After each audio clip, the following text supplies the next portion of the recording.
Hi പ്രിയമുള്ളവരെ, പണ്ട് കാലഘട്ടങ്ങളിൽ നമ്മുടെ മാതാപിതാക്കന്മാർ ഭക്ഷണം പാകം ചെയ്തത് ഇതുപോലായിരുന്നു. അലൂമിനിയം കലത്തിൽ, വിറകടുപ്പിൽ. ഇന്നും ഞങ്ങളുടെ വീട്ടിൽ ഞങ്ങൾ ആഹാരം പാകം ചെയ്യുന്നത് ആ പഴയ ശൈലിയിൽ, പഴയ രീതിയിലാണ്. 60, 65, 90, 95 കാലഘട്ടങ്ങളിലൊക്കെ നമ്മുടെ വീടുകളിൽ ഇങ്ങനെ ആഹാരം പാകം ചെയ്ത ഒരു സമയമുണ്ടായിരുന്നു. അതിനു മുമ്പും ഉണ്ടായിരുന്നു. എങ്കിൽ തന്നെയും ഇതിൽ ഭക്ഷണം കഴിക്കുന്നതിൻ്റെ രുചി അത് വേറെ ഒന്നാണ് കേട്ടോ.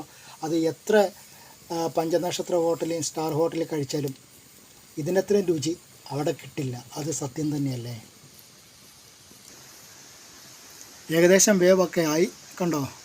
കുത്തരിയാണ് ഏകദേശം റെഡി ആയിട്ടുണ്ട്. ഇപ്പോഴും ഞങ്ങൾ ഇങ്ങനെയാണ് ഇവിടെ ആഹാരം പാകം ചെയ്ത് കഴിക്കുന്നത്. അതിൻ്റെ രുചി ഒന്ന് വേറെ കാണാം. പണ്ട് നമ്മളിങ്ങനെ ആഹാരം കഴിക്കുമ്പോഴേ രോഗങ്ങളധികം നമുക്കുണ്ടായില്ലായിരുന്നു. പക്ഷേ ഇന്നങ്ങനെയല്ല.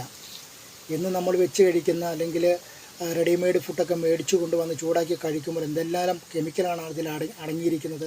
വിട്ടുമാറാത്ത രോഗങ്ങൾ, കൂടെ അടിക്കടി രോഗങ്ങൾ നമ്മളെ പിടികൂടുന്നു. ആ പഴയ രീതിയിലേക്ക് വരിക, ആ പഴയ രീതിയിൽ ഭക്ഷണം പാകം ചെയ്യുക. ശരീരത്തിനും ജീവിതത്തിനും നമുക്ക് സന്തോഷം പകരും. ഒരുപാട് രോഗങ്ങളിൽ നമുക്ക് രക്ഷ നേടാനും സാധിക്കും.